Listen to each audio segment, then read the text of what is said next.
முதலமைச்சர் விஜய் அவர்களை கரூருக்கு செல்ல தடை விதிக்க வேண்டும் என்று திமுக உச்சநீதிமன்றத்தில் ஒரு மனு தாக்கல் செய்தாங்க. உச்சநீதிமன்றம் தள்ளுபடி செய்து ஒரு காட்டமான பதில் ஒன்று சொல்லியிருக்காங்க. சாட்டை அடி, மரண அடி, வேண்டுமென்றே சட்டத்தை திரித்து வளைத்து முறித்து சுப்ரீம் கோர்ட் முன்னாடி போய் பப்ளிசிட்டி வாங்கணும், பிரச்சாரம் வாங்கணும்னு வந்தீங்களான்னு நெத்தி அடியில கேள்வி கேட்டிருக்காங்க நீதிபதிகள். திராவிட முன்னேற்ற கழகம் எத்தனை தொல்லைகளை விஜய் அவர்களுக்கு தர வேண்டும் என்று எண்ணி எண்ணி வருகிறார்கள். 8 நாள் ஆகிய இன்னும் அவர் ஆஜராகவில்லை, இன்னும் தலைமறைவா இருக்காரு. அவர் அது மட்டும் தான் மாறு இடத்துல சொல்றாங்க செந்தில் பாலாஜி. எனக்கு தெரிந்த மட்டும் அவர் சென்னையில் தான் இருக்கிறார். தமிழக போலீசார் தீவிரமாக தேர்ந்தெடுக்கப்பட்டால் அவர் கண்டிப்பாக எம்எல்ஏ பதவி போய்விடும் என்ற பயத்தில் தான் மாட்டிக்கொண்டிருக்கிறார், சிக்கிக் கொண்டிருக்கிறார். அவர் வெளியே வந்துட்டார்னா எம்எல்ஏ பதவி ஆட்டோமேட்டிக்கலா போயிடும். பார்த்துட்டே இருக்கு. ஆனா ஜெகத் ரட்சகன் அவங்க மகன் இப்போ தாவேக்கால போய் இணைஞ்சிருக்காரு. அது எப்படி பாக்குறீங்க? 5 திமுக எம்எல்ஏக்கு இந்த பக்கம் வந்துட்டு போறாங்க. அதுல ஒரு முன்னாள் அமைச்சர் கூட இருக்காரு. அந்த 5 பேரு விஜய் அவர்களிடமிருந்து கிளியரன்ஸ் வாங்கறதுக்காக தான் புஷி ஆனந்தும் ஆதவ அர்ஜுனாவும் முயற்சி பண்ணி கொண்டிருக்கிறார்கள். எனக்கு கிடைக்கக்கூடிய தகவல்கள் திமுகவும் 2ஆக உடைந்தாலும் உடைய சான்சஸ் அதிகமாக இருக்கிறது. அதே போன்ற இடைத்தேர்தலில் திருச்சி கிழக்கில் மு.க. ஸ்டாலின் அவர் நிற்க போறதா ஒரு தகவல் ஒன்று வெளியா இருக்கு. தீர்மானம் நிறைவேற்றினா டெபாசிட் போயிடும் சொல்லிட்டு கொளத்தூர் மாதிரி 2வது அடி வாங்க போக மாட்டார். அதே சமயத்தில் திருச்சியில் திமுக பயப்படுவதற்கு காரணம் கை வச்சான்னு வச்சுங்க, ஆல் ஓவர் தமிழ்நாடுல ஒரு மாபெரும் மாற்றம் வரும் என்ற அச்சம் தான் அவர்களுக்கு இருக்கிறது. ஐயா, அதே போன்று டிவிக்கில் இருக்கிற ஒரு அமைச்சரோட யோக்கியம் இல்லை வைத்தவர், இன்னொருத்தர் லாட்டரி சீட் வைத்தவர், அது போல இருக்கிறவங்க தான் இன்னைக்கு டிவிக்கில் அமைச்சரா இருக்காங்க அப்படின்னு உதயநிதி கேள்வி எழுப்பியிருக்காரு. அதே உதயநிதி அவர்களுக்கு ஒரு மரியாதையுடன் ஒரு பதில் என்ன என்று கேட்டால், 18 பேர் கொலை வழக்கில் இருந்தார்கள் திமுகவில், பார்ட்டி ஃபண்ட் வாங்கியது திமுக என்றெல்லாம் சொல்லும்போது அதற்கு பதில் சொல்லாமல் உதயநிதி அவர்களே மீதி விஷயத்துக்கு பதில் சொல்வது தவறு என்று தான் நினைக்கிறேன்.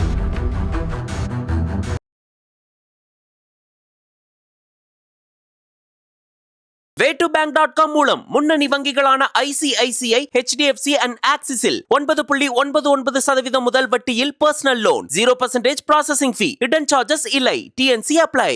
ஐயா வணக்கம். வணக்கம், நன்றி, நமஸ்காரம். ஐயா, முதலமைச்சர் விஜய் அவர்களை கரூருக்கு செல்ல தடை விதிக்க வேண்டும் என்று திமுக உச்சநீதிமன்றத்தில் ஒரு மனு தாக்கல் செய்தாங்க. அந்த மனு உச்சநீதிமன்றம் தள்ளுபடி செய்து ஒரு காட்டமான பதில் ஒன்று சொல்லியிருக்காங்க. அதை பாத்தீங்களா? அதை பத்தி கருத்து என்ன?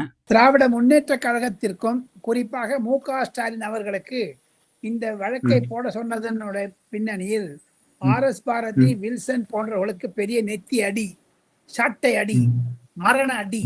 திராவிட முன்னேற்ற கழகத்திற்கு சட்ட வல்லுநர்களாக இருந்தாலும், சட்டத்தை தெரிந்து கொண்டிருந்தாலும், வேண்டுமென்றே சட்டத்தை திரித்து வளைத்து முறித்து சுப்ரீம் கோர்ட் முன்னாடி போய் பப்ளிசிட்டி வாங்கணும், பிரச்சாரம் வாங்கணும்னு வந்தீங்களான்னு நெத்தி அடியில கேள்வி கேட்டிருக்காங்க நீதிபதிகள்.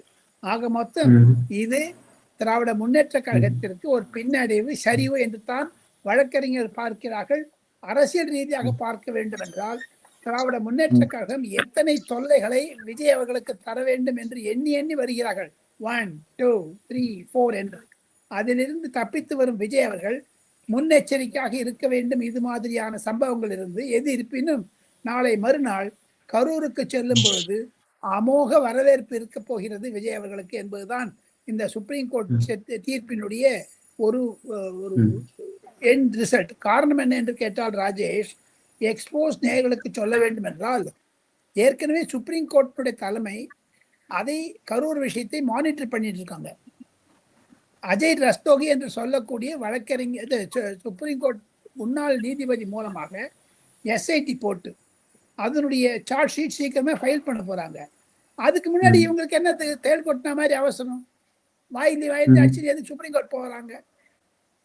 ஏதான ஒரு விஷயத்துக்கு விஜய் மாட்டி விட வேண்டும் என்ற ஒரு கெட்ட எண்ணம் சட்டசபையாகட்டும், மக்கள் மன்றமாகட்டும், நீதிமன்றமாகட்டும், எதுவாக இருந்தாலும் திமுக விஜய் அவர்களை அந்த இருக்கையிலிருந்து எடுக்க வேண்டும், முதலமைச்சர் பதவியிலிருந்து எடுக்க வேண்டும் என்று. அன்பான திமுக நண்பர்களுக்கு என்னுடைய அரசியல் ரீதியான ஒரு 45 ஆண்டு காலம் தமிழக அரசியலை நேரில் பார்த்ததனால் எனக்கு ஒரே ஒரு அனுபவம். விஜய் அவர்களை தடுத்து நிறுத்தினால் 234 சீட்ல 200 சீட்டு ஜெயிச்சுடுவாரு மீண்டும் பொது தேர்தல் வந்தால். காரணம், சட்டசபையில் அவரை தோற்கடிக்க முடியவில்லை நம்பிக்கை தீர்மானத்தின் மீது. அதை சுற்றி வளைத்து கொண்டு சபாநாயகர் பிரபாகரன் மீது ஒரு நம்பிக்கையில்லா தீர்மானத்தை கொண்டு வந்து அதன் மீது சப்போஸ் கவர்மெண்ட் கவுந்துனா விஜய் ராஜினாமா செய்ய வேண்டும் என்று கூக்குரல் எடுக்க வேண்டும் என்றால் எண்ணினார்கள், நடக்கவில்லை. தமிழ் வெற்றி கழக எம்எல்ஏக்களே விலைக்கு வேரணம் செய்ய ஆரம்பித்தார்கள். எவ்வளவு கொடூரமான சம்பவம் பாருங்க. ஒன்று, மிதுன் பழனிசாமியோட சேர்ந்து உதயநிதி 4ஆம் தேதி மே மாசமே கவுக்கணும்னு பார்த்தாங்க, ஆட்சிக்கு வர முடியாது. எடப்பாடி பழனிசாமி முதலமைச்சர் இருந்தாங்க. அப்புறம் திருமாவளவன் முதலமைச்சர். அதே திருமாவளவன் இன்று மே 4ஆம் தேதிக்கு பிறகு ஜூலை 7ஆம் தேதி சொல்லுகிறார், தாங்கள் இன்னமும் திமுக கூட்டணியில் இருக்கிறோம் என்று. ஏன் இந்த இரட்டை நிலைப்பாடு என்று தெரியவில்லை. இதையெல்லாம் வைத்துத்தான் திமுகவிற்கு மன அழுத்தம் அதிகமாகிறது, குஷியுமாகிறது, சந்தோஷப்படுகிறார்கள். தமிழ் வெற்றி கழக கூட்டணியில் ஒரு மாபெரும் திருப்பம் இருக்கிறது என்று. அதை தவிர மிக மிக முக்கியமான ஒரு விஷயத்தை சொல்லியாக வேண்டும். அதையும் தவிர பொதுமக்களுக்கு தங்களுடைய தொலைக்காட்சி மூலமாக முக்கியமான ஒன்று, காங்கிரஸ் சொல்லியிருக்காங்க, இன்னைக்கு வார்த்தை விளையாட்டு வேண்டாம் என்று காங்கிரஸ் எச்சரித்திருக்கிறார் மாணிக் தாக்கூர். அரசியல் ரீதியாக பார்த்தால் ஆட்சி அமைய ஆதரவு கொடுத்து ஆதரவு நிலை, அமைச்சரவையில் இடம் பெற்றது தோழமை நிலை, அடுத்த நிலை கூட்டணி அமைக்கும் நிலை. இதில் கம்யூனிஸ்ட்கள் மட்டுமே ஆதரவு நிலையோடு இருக்கிறார்கள். காங்கிரஸ், விடுதலை சிறுத்தை கட்சி, முஸ்லீம் லீக் தோழமை நிலையில் இருக்கிறோம். அடுத்த நிலைக்கு எடுத்துச் செல்வோம். அமைச்சரவையில் இடம் பெற்றாலே அதில் நீங்களும் ஒரு அங்கம்தான், வார்த்தை விளையாட்டு வேண்டாம் என்று அவர் திருமாவளவன் எச்சரித்திருக்கிறார். இது எதற்காக இந்த மாதிரி ஒரு வம்பு வரணும்? அது திமுகவிற்கு இடம் கொடுக்குமோ அல்லவா? இதிலிருந்து விஜய் அவர்கள் மிக மிக எச்சரிக்கையாக இருக்க வேண்டும் என்பதுதான் டெல்லியிலிருந்து இருக்கக்கூடிய ஒரு பார்வை. ராஜேஷ் ஐயா, அதே போன்று இப்போ முதலமைச்சர் விஜய் அவர்களை நீங்க எப்படி அக்கிஷ்டு நீங்க சொல்றீங்க? உங்க ஆட்சியில் தான் அந்த எஃப்ஐஆர் வந்து பதிவு செய்யப்பட்டுள்ளது, ஒரு இடத்துல கூட முதலமைச்சர் விஜய் அவர்கள் பெயர் இல்லை. அவர் எப்படி நீங்க அக்கிஷ்டுன்னு சொல்லி அவர் எப்படி தடுக்க சொல்றீங்க கரூருக்கு செல்ல விடாம அப்படின்னு சொல்லிட்டு திமுக வழக்கறிஞரை சராமரியா கேள்வி எழுப்பிக்கிறாங்க உச்ச நீதிமன்றம். அது எப்படி பாக்குறீங்க? ஆமா, காரணம் என்ன என்று கேட்டால் நீதிபதிகளுக்கு தெரியும். ஏற்கனவே எதிர்த்து வாதாடியவர்களும் சரி, தமிழக அரசாங்கத்தின் சார்பாக வாதாடியவர்களும் சரி, சரியாக கொண்டு அந்த கேஸை போட்டிருக்காங்க. அவங்க திமுக அரசு எஃப்ஐஆர்ல பெயர் போடாது இருக்கும் போது இப்ப எப்படி எஃப்ஐஆர்ல சேர்த்ததாக ஒரு கேள்வி போடும். அதை தவிர ராஜேஷ் ஒன்று கேள்கிறேன், தங்களுக்கு என்று ஆர்டிகல் 19A தனிப்பட்ட சுதந்திரம் இருக்கிறது. தாங்கள் முதலமைச்சராகவோ, முன்னாள் முதலமைச்சராகவோ, இந்நாள் முதலமைச்சராகவோ, இல்ல ராஜேஷோ இல்ல ராஜகோபாலனோ, அம்பேத்கர் கொடுத்த சட்ட ரீதியாக 19A சுய இது இருக்கிறது. அதாவது செல்ஃப், உங்களுக்கு வந்து போதாத வரைக்கும் ஃபண்டமெண்டல் ரைட் இருக்குது, அடித்தள உரிமை. அது அந்த ரீதியில கரூர் பார்த்து எப்படி நீங்க தடுத்த முடியும்? ஒரு ஊருக்கு போகக்கூடாது இவன் யார் சொல்றது? திமுக அங்க போனா திமுகவுக்கு ஒரு பயம் என்னன்னு கேட்டீங்கன்னா, அந்த திருச்சி தேர்தலில் அதை அஃபெக்ட் பண்ணுவோம். 41 பேருக்கு வேலை வாய்ப்பு திட்டம் தரேன் என்று சொல்லி அந்த நியமன பத்திரத்தை கொடுக்க கூடாது என்றெல்லாம் சொல்லுகிறார்கள். இவங்க யாருங்க சொல்றதுக்கு?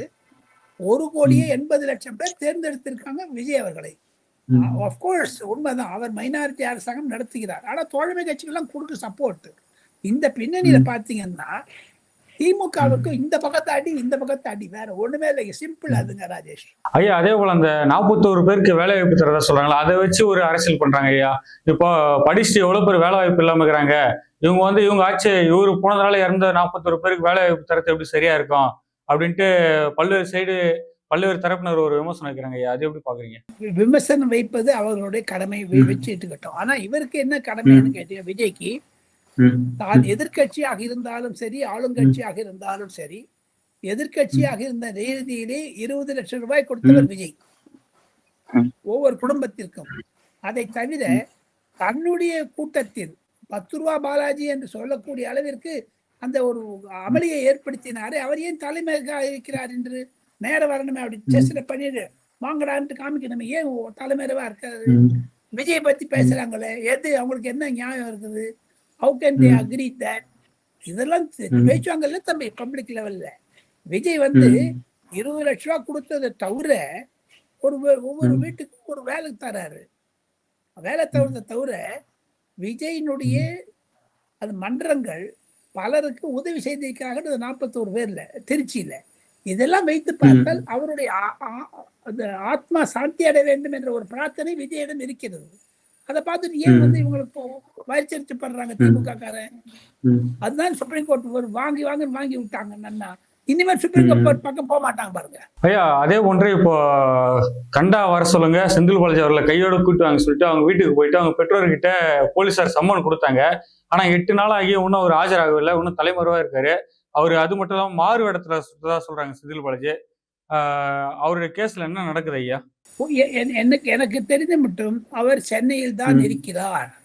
தமிழக போலீசார் தீவிரமாக தேர்ந்தெடுக்கப்பட்டால் அவர் கண்டிப்பாக எம்எல்ஏ பதவி போய்விடும் என்ற பயத்தில் தான் மாட்டிக்கொண்டிருக்கிறார், சிக்கிக் கொண்டிருக்கிறார். அவர் வெளியே வந்துட்டார்னா எம்எல்ஏ பதவி ஆட்டோமேட்டிக்கலா போயிடும். பார்த்துட்டே இருங்க. ஏன்னா அவர் செய்தது முழுக்க இரட்டை வேடம் போட்டது. சபாநாயகர் டிஸ்குவாலிஃபை பண்ணணும்னு சொன்னாங்க, நிச்சயம் டிஸ்குவாலிஃபை பண்ணி ஆயிடுவார் அவர். அதுக்காக பயந்து ஒதுங்குறாங்க. இப்ப பாருங்க, திமுக ஒரு இன்டர்நேஷனல் விமான நிலையத்தில் எல்லாரும் பேச ஆரம்பிச்சாங்க. தமிழ்நாட்டு சென்னையில் இருக்கக்கூடிய அயல்நாட்டு விமான ஏற்பாட்டுல ஸ்டாலின் போயிட்டாரு, உதயநிதி போயிட்டாரு, போதாத வரைக்கும் ஏபாவேலு போயிட்டாரு. இப்போ செந்தில் பாலாஜி பறந்து போனாலும் போடுவாரு பயந்து. ஆக மொத்தம் சட்டசபையில் விஜய் அவர்கள் பேசினார்களே, என்ன பாட்டு நடுங்க போறான் பாருங்க. அது இன்று உறுதியாகிறது, நிரூபமாக்கிறது. அதே போன்று முதலமைச்சர் விஜய் அவர்கள் கரூர் மண்ணில கால வைக்கிற அன்னைக்கு செந்தில் பாலாஜி அவர்கள் ஜெயிலில் இருப்பாரு அப்படின்னு ஒரு தகவல் சொல்றாங்க. இப்ப அந்த திட்டத்தில் தான் தொடர்ந்து தமிழக காவல்துறை தீவிரமா அவரை தேடிட்டு இருக்காங்க சொல்றாங்க. அது நடக்குமா? வாய்ப்பு இருக்கா? எனக்கு கிடைக்கக்கூடிய தகவல் இன்றோ அல்லது நாளையோ 7ஆம் தேதியோ 8ஆம் தேதிக்குள்ளேயோ அவரே சரணடைய வேண்டி நினைக்கிறார்கள். காரணம், அவர் கைது என்று செய்யப்பட்டால் ஜாமீன் கிடைப்பது நாளியாகும். அவரே இப்ப ஏற்கனவே முன் ஜாமீன் அப்ளை பண்ணிருக்காரு. அவரே சரண்டர் ஆயிட்டாதான் அவருக்கு நல்லது. சரண்டர் ஆகலைன்னா அவருக்கு கெடுதல். சரண்டர் ஆயிட்டு இருப்பாங்க. 10ஆம் தேதிக்கு முன்னாடி அவங்க அரெஸ்ட் ஆயிடுவாங்க. ஐயா அதே போன்று இப்போ திமுகவை எந்த கொம்பனாலும் தொட்டு பார்க்க முடியாது அப்படின்னு முன்னாள் முதலமைச்சர் ஸ்டாலின் அவர் அடிக்கடி சொல்லுவாரு. ஆனா ஜெகத் ரட்சகன் அவங்க மகன் இப்போ திமுக தாவேக்கால போய் இணைஞ்சிருக்காரு. அது எப்படி பாக்குறீங்க? ராஜேஷ், இன்னும் 10 நாள் வெயிட் பண்ணி பாருங்க. 5 திமுக எம்எல்ஏக்கு இந்த பக்கம் வந்துட்டு போறாங்க. அதுல ஒரு முன்னாள் அமைச்சர் கூட இருக்காரு. அந்த 5 பேரை விஜய் அவர்களிடமிருந்து கிளியரன்ஸ் வாங்கறதுக்காக தான் புஷி ஆனந்தும் ஆதவ அர்ஜுனாவும் முயற்சி பண்ணி கொண்டிருக்கிறார்கள். எனக்கு கிடைக்கக்கூடிய தகவல்கள் திமுகவும் 2ஆக உடைந்தாலும் உடைய சான்சஸ் அதிகமாக இருக்கிறது. சட்டசபை நடப்பதற்கு முன்னதாக கண்டிப்பாக திராவிட முன்னேற்ற கழகத்திலிருந்து பலர் கட்சி மாறுவார்கள் தமிழ் வெற்றி கழகத்திற்கு என்றுதான் நான் கேள்விப்படுகிறேன் டெல்லி. ஐயா அதே போன்று இப்போ முதலமைச்சர் விஜய் அவர்கள் கரூர் போறதுல திமுக என்ன பிரச்சனை, ஏன் பயப்படுறாங்க, ஏன் இவ்வளவு திரும்ப பிரச்சனை பண்றாங்க அப்படின்ட்டு டிவிக்கு அமைச்சர் சிடிஆர் நிர்மல்குமார் பேசியிருக்காரு. சிடிமுகவுடைய பேச்சு நானும் கேட்டேன். அதுக்கு ஒருபடி மேலாக நான் சொல்லுகிறேன். விஜய் திருச்சி வருவதை தடை செய்வதற்கான முக்கிய காரணம் என்ன என்று கேட்டால், ஒருவேளை மு.க. ஸ்டாலின் அந்த திருச்சி சீட்ல கண்டெஸ்ட் பண்ணாருன்னா டெபாசிட் போயிடும். இந்த போன வாட்டி டெபாசிட் தப்பிச்சது கொளத்தூர்ல, இந்த வாட்டி டெபாசிட் போயிடும். திமுகவுடைய சார்பில் யார் நின்றாலும் போயிடும். இப்போ சொல்றாங்க மு.க. ஸ்டாலின் நிற்க போறாரு, வரவேற்கத்தக்கது. அவர் எதிர்கட்சி தலைவராக சட்டமன்றத்தில் வர வேண்டும். அப்போதுதான் ருசிகரமாக இருக்கும். ஜனநாயகத்திற்கு அதுதான் ஒரு சரியான ஒரு பதிலடி. ஆனாலும் அதே சமயத்தில் திருச்சியில் திமுக பயப்படுவதற்கு காரணம், அங்க கை வச்சான்னு வச்சுங்க, ஆல் ஓவர் தமிழ்நாடுல ஒரு மாபெரும் மாற்றம் வரும் என்ற அச்சம் தான் அவர்களுக்கு இருக்கிறது. அவர் 14-15 எம்எல்ஏக்களை வைத்துக் கொண்டு காங்கிரஸ் தமிழ் வெற்றி மெஜாரிட்டி நிரூபமாகிவிட்டால் இவங்க அலையன்ஸ் பார்ட்னர்ஸ்க்கு அவசியமே இல்லை என்ற நடைபாடு இருக்கிறது. அதற்கான பிரச்சாரங்களை திமுக எதிர்வினையாக செய்து கொண்டிருந்தாலும் விஜயனுடைய திருச்சி விஜயம் வரவேற்கத்தக்கதாகத்தான் இருக்கும். அது பொதுமக்களிடையே வரவேற்பு இருக்கிறது. அதை எதுக்கணும் தான் இவங்க பண்றாங்க திமுக காரங்க. அதே போன்ற இடைத்தேர்தல திருச்சி கிழக்குல மு.க. ஸ்டாலின் அவர் நிக்க போறதா ஒரு தகவல் ஒன்று வெளியா இருக்கு. தீர்மானம் வேற நிறைவேற்றிருக்காங்க அவங்க கட்சி சார்பா. அது எப்படியா பாக்குறீங்க? என்ன ஜெயிப்பார்களா? வாய்ப்பு இருக்கா? தீர்மானம் நிறைவேற்றினா டெபாசிட் போயிடும் சொல்லிட்டு கொளத்தூர் மாதிரி 2வது அடி வரும். வாங்க போக மாட்டாரு அவரு. ஏன்னா விஜயனுடைய ஹனிமூன் இருக்குது.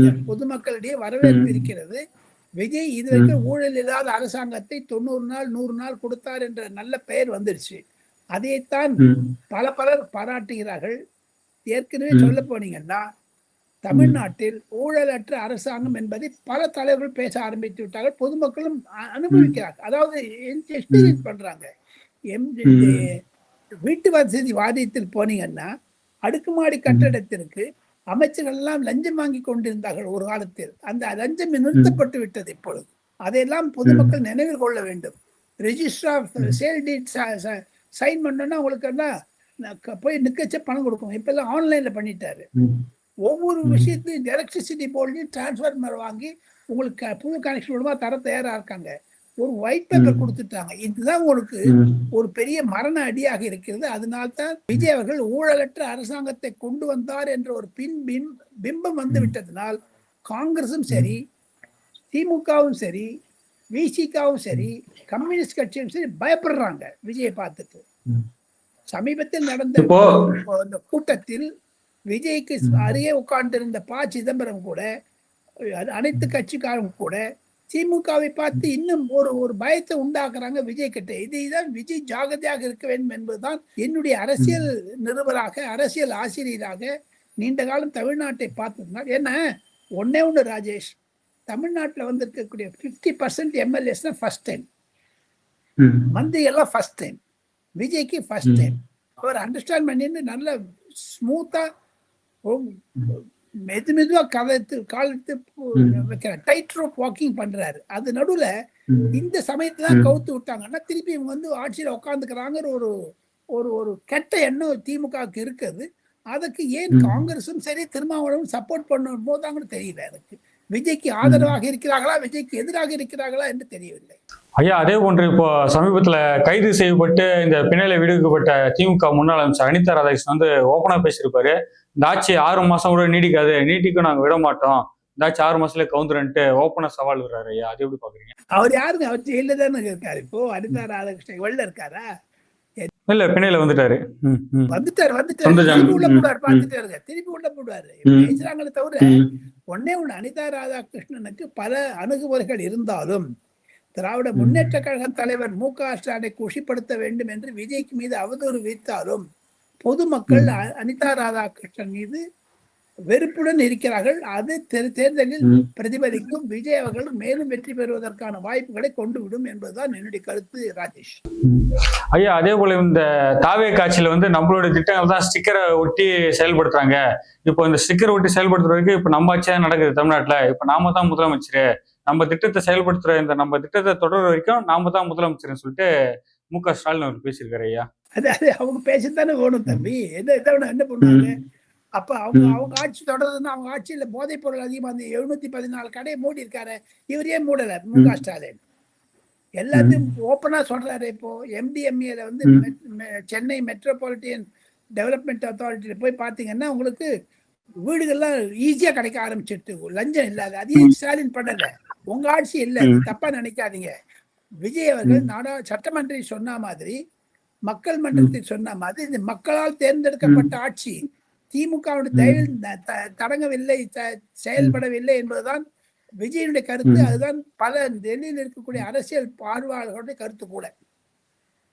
அதிமுகல பல ஊழல் செஞ்ச முன்னாள் அமைச்சர் தான் இப்போ வந்து தாவேக்கள் வந்து இணைறாங்க. இது எப்படி தூய ஆட்சியா இருக்க முடியும் அப்படின்னு உதயநிதி ஸ்டாலின் கேள்வி எழுப்பியிருக்காரு. ஐயா, உதயநிதி ஸ்டாலினுக்கு ஒரே ஒரு பதில். 2021 2026 மட்டும் தங்களுடைய தகப்பனார் முதலமைச்சராக இருந்த பொழுது, தாங்களும் துணை முதலமைச்சராக இருந்த பொழுது, தங்களுடைய அமைச்சரவையில் 8 அதிமுக உறுப்பினர்கள் இருந்தாலே. அப்போதே உங்க கேட்கல உங்க கேள்வி? எங்க ரகுபதி எங்கேருந்து வந்தாருங்க? சேகர் பாபு எங்கேருந்து வந்தாருங்க? ஏவாவேல் எங்கேருந்து வந்தாருங்க? செந்தில் பாலாஜி எங்கேருந்து வந்தாருங்க? ராஜகண்ணப்பன் எங்கேருந்து வந்தாருங்க? ஐ பெரியசாமி எங்கேருந்து வந்தாருங்க? ஆக மொத்தம் திமுக ஆட்சி கூட கூட்டணி ஆட்சியாகத்தான் இருந்தது ஒரு காலத்தில். சார், நம்ம ஸ்டாலின் அவர்கள் அதை புரிந்து கொள்ள வேண்டும். ஐயா, அதே போன்று இப்போ திமுக தமிழின துரோகின்னு சொன்ன சீமான் அவர்கள் தொடர்ந்து திமுக கூட நெருக்கங்காட்ட என்ன ஐயா காரணம்? தொடர்ந்து இப்போ திமுக நிகழ்ச்சியெல்லாம் இல்ல நிகழ்ச்சியில் பங்கேற்கிறாரு. அன்னைக்கு ஸ்டாலின் அவர் பக்கத்துல ஒரே கூட கொஞ்சம் பக்கத்துல அமர்ந்து பேசினாரு. இப்போ 2 நாளைக்கு முன்னாடி பாத்தீங்கன்னா உதயநிதி அவர்கள் கூட போயிட்டு ஒரு நிகழ்ச்சியில கலந்துக்கினாரு, திமுக நிகழ்ச்சியில. அதுலயும் உதயநிதி அவர்கள் பக்கத்திலே உட்காந்து பேசிட்டு இருக்காரு. அதை எப்படி பாக்குறீங்க? ஒன்று நிச்சயம், சீமான் அவர்கள் திமுகவுடன் போக மாட்டார். இடைக்காலத்தில் ஏதாவது அவர்கள் கைது, அதாவது நம்ம திருமண நிகழ்ச்சி என்றான் இருக்குமே தவிர அவர் தனியாகத்தான் நிற்பார். 2021, 26 நின்ற மாதிரி நாடாளுமன்றத்தில் கண்டெஸ்ட் பண்ணாலும் சரி, 2031 தேர்தல் இருந்தாலும் சரி, அவர் திமுகவுடன் போக மாட்டார். அது ஆனா பாபனா இடைத்தேர்தல வந்து திமுகவும் அதிமுகவும் சேர்ந்து பொது வேட்பாளராக சீமான் அவர் முன்னிறுத்துறாங்க சொல்றாங்க. அது எந்த அளவுக்கு உண்மை ஐயா? அதுக்கு சாத்தியமா, வாய்ப்பு இருக்கா? அவர் வந்து தனித்து நிற்க போறேன்னு சொல்றாரு தவிர திமுக கட்சிகள் ஆதரவு இருக்குமான்னு எனக்கு சந்தேகமா இருக்குதுங்க. ஏன்னா அவர் தனித்து போட்டிட்டு தான் பழக்கம். அப்பயே 9% ஓட்டு வச்சிருக்காரு. திமுக ஓட்டு 9%. அவர்கிட்ட எடுத்து போனது திமுக எடுக்க முடியலையே. அவர் அதையே விஜய் இப்ப நோக்கித்தான் அவர் செல்ல வேண்டும் என்ற ஒரு நிர்பந்தமும் இல்லை. திமுக போய் செல்ல வேண்டிய நிர்பந்தமும் இல்லை. தனியாக நின்று தன்னுடைய பர்சன்டேஜ் ஆஃப் ஓட்ஸை எஸ்டாப்ளிஷ் பண்ணுவார்னு நான் நினைக்கிறேங்க. ஐயா, அதே போன்று டிவிக்கில் இருக்கிற ஒரு அமைச்சரோட யோக்கியம் இல்லை. ஒருத்தர் வந்து பிளாக்ல டிக்கெட் வித்துரு, இன்னொருத்தர் வந்து லாட்ரி சீட் வித்துரு, இன்னொருத்தர் வந்து திருட்டு விசிடி வித்துரு. அது போல இருக்கிறவங்க தான் இன்னைக்கு டிவிக்கில் அமைச்சரா இருக்காங்க. ஒருத்தர் வந்து சேப்பாக்கம் மைதானத்துல ஒரு பொடிய மாத்திரை நசுக்குனாரு, அவர் இதுவரைக்கும் தகுதி நீக்கம் செய்யல, இந்த முதலமைச்சர் என்னதான் பண்றாரு அப்படின்னு உதயநிதி கேள்வி எழுப்பியிருக்காரு. அதே உதயநிதி அவர்களுக்கு ஒரு மரியாதையுடன் ஒரு பதில் என்ன என்று கேட்டால், தங்களுடைய அமைச்சரவையில் எத்தனை பேருக்கு இதே மாதிரி இருந்தாங்க, அதையே சொல்ல மாட்டேங்கிறாரு. எத்தனை திமுக அனுதாபிகளும் திமுக ஆதரவாளரும் திமுக எம்எல்ஏக்களும் குற்றச்சாட்டு இருக்கிறார்கள் என்று ஏடிஆர் என்ற ஒரு ஸ்தாபனம் டெல்லியிலிருந்து அசோசியேஷன் ஆஃப் டெமோக்ராட்டிக் ரைட்ஸ் என்று சொல்லக்கூடிய ஸ்தாபனத்தில் 18 பேர் கொலை வழக்கில் இருந்தார்கள். திமுகவில் லாட்டரி சீட்டில் முதல் பார்ட்டி ஃபண்ட் வாங்கியது திமுக என்றெல்லாம் சொல்லும்போது அதற்கு பதில் சொல்லாமல் உதயநிதி அவர்களே மீதி விஷயத்துக்கு பதில் சொல்வது தவறு என்று தான் நினைக்கிறேன். ஓகே, எங்களுடன் நேரம் பகிர்ந்து மிக்க நன்றி ஐயா. தேங்க்யூ.